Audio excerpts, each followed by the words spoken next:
Welcome to the Tech Egg. Don't get scrambled. Enjoy the video. In this video, I will show how to make beef broth ramen easy method. Begin by roasting bones and sautéing aromatics to build flavor, then add cold water and bring to a gentle simmer. Maintain a low simmer for hours, skimming foam often, and reduce until the broth is rich and gelatinous.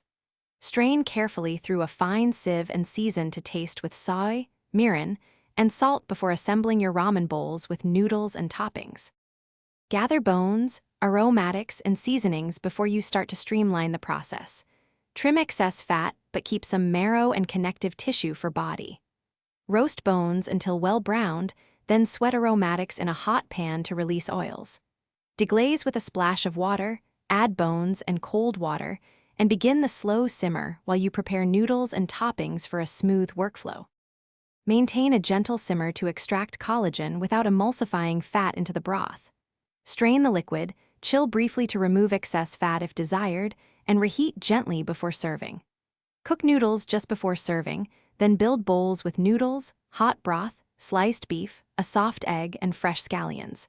Adjust seasoning with soy or salt and add a splash of vinegar or chili oil for bright contrast. Thanks for watching. Consider subscribing if I helped unscramble your problems.